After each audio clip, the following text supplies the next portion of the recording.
Tell me that does not look like something else, like it's for adult use. I'm sorry, but...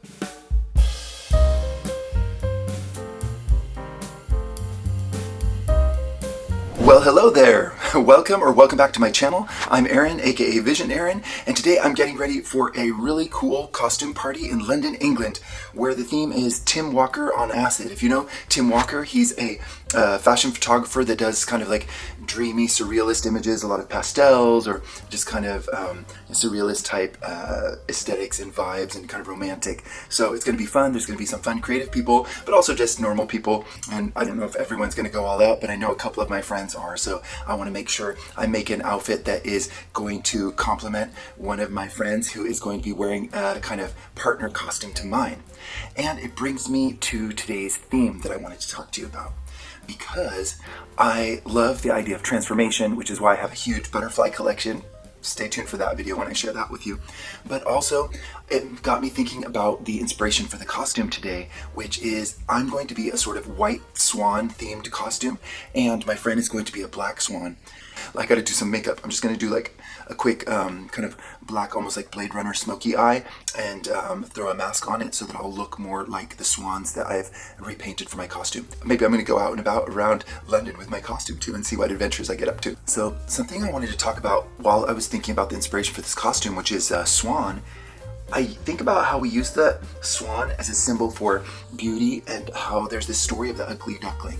We've all been gaslit. That's right. We have all been gaslit about this thing about the ugly duckling. I don't believe in that anymore. I think it's a kind of weird story to teach people that this cute, little, amazing, beautiful little creature is somehow ugly, and it has to become tall and white in order to make it be beautiful. It's definitely from beauty aesthetics from hundreds of years ago, because there's just ways to recognize beauty in all different forms. People even that don't necessarily have the privilege of being born with all the excuse me, I'm losing my voice because I've been talking a lot, going out a lot here in London. But I still have residue of makeup on my eyes, but it's great because today is going to be a smoky eye. We can appreciate anybody born with whatever body, whatever advantages or disadvantages. We should make space for finding the beauty in each person and their self-expression, their artistry, their intellect, their personality, all different kinds of things. And the ugly duckling was actually never ugly. That's my hot take for today. The ugly duckling was never ugly.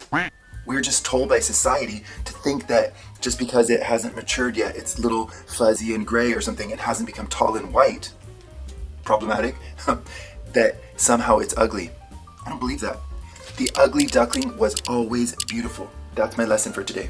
That said, let's turn into a swan. Maybe I'm being a little ugly duckling right now.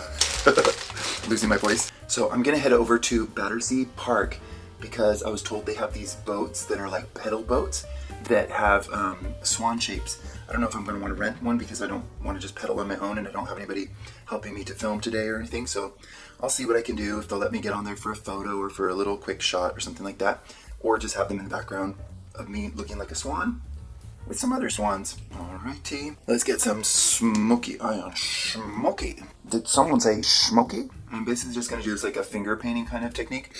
And even when I would do like runway shows all the time and stuff, there are times when the makeup, even if it's done kind of in a finger painterly way, it can look kind of rock and kind of cool and stuff like that. I think that a lot of times a lot of younger artists now think that beautiful makeup is just about precision and symmetry and all that kind of stuff, but I feel it's like in painting, there's different styles, and sometimes you want more impressionistic style or a Jackson Pollock all over their face. Or other times it's about real like symmetry and precision. But today, with a mask on, it's really just about getting some smokiness so that my eyes blend in under the mask, just into kind of like darkness, because that way it's almost like you lose my eyes a little bit, but then I have these kind of half spheres that I painted black to go on the side of the mask that look a little bit more like the positioning of where swans have their kind of black eyes on the sides of their head. So I kind of like that. Let's do a little bit of a Frida Kahlo or Blade Runner kind of smudge in the middle. This is fun, just getting messy. Finger painting. And it's fun when you're just doing things kind of for yourself and not for a client. You can just kind of interpret things however you want, I'm the art director today, so I can just get a little fun and messy and get all up in there. I said smoky. This is like super quick. And it's almost like when I do my own makeup, I don't like to take a lot of time to be all precise and kind of stuff. I like doing more like impressionistic watercolor things. When I'm doing other people, I kind of think it's, you know, depends on what the effect that we're going for is, but when I'm doing myself, it's just kind of fun to be like, I'm a painting, and seeing the strokes and stuff like that. It makes it look more painterly and kind of romantic, and even a little bit more period and older style. Kind of like we used to do in some old John Galliano men shows.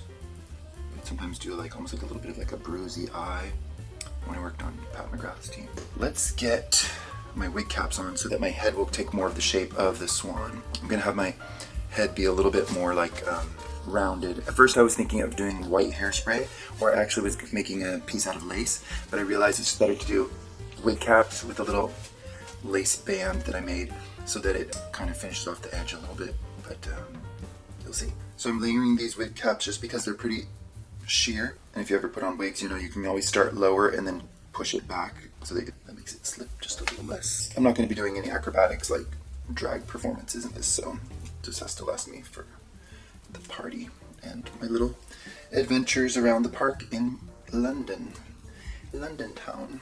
Oh, that looks like I got a little condom tip on the top. I want to hide that in the back so we don't see it too much in photos. And then I have two of these kind of creamy white ones. Tell me that does not look like something else like that's for adult use. Sorry, but I can't help it. Are you seeing what I'm saying? Now, I just took some elastic lace that I got actually at Brixton. I actually got some lace at Brixton Market, and it's fun. There's a lot of like Jamaican vendors and stuff like that, and I got this stretchy lace. Then I just stitched it so that it becomes a headband, and then I can kind of put it over the edges so that it kind of echoes the lace that's in my shirt and other elements of the sleeves of the costume. It just gives a little bit of variation, and it finishes off my sort of egghead shape.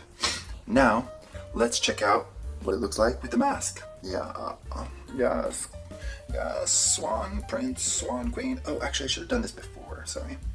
So after finishing my makeup, I want to put on my mask before I put on the different bald caps that are layered, because that way it will cover up and hide my, my black band for my mask.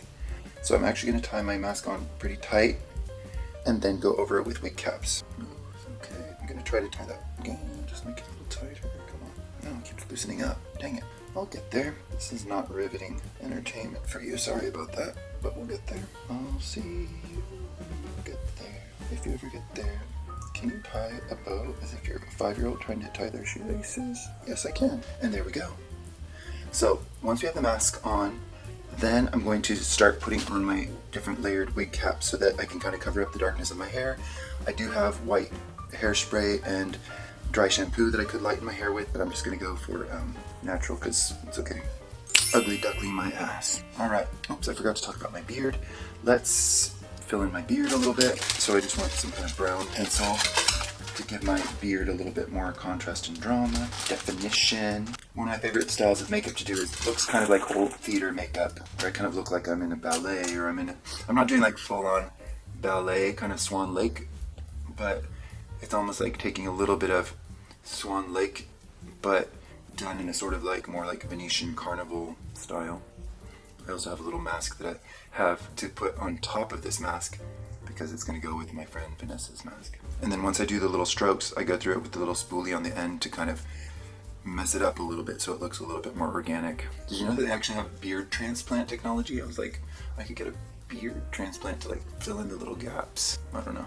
It seems like a lot when I can just do it with that little pencil. That reminds me, I've been living in Italy for most of my adult life, and we used to have a TV show that was actually hosted by the icon Amanda Lear, and it was called, which is like the ugly duckling, the little ugly duck, and where they would like do makeovers on people.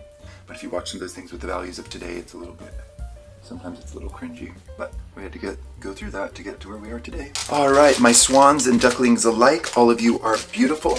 I'm gonna go out, have some adventures, and stay tuned for the actual party where you get to see other people's outfits and costumes and everybody having a good time.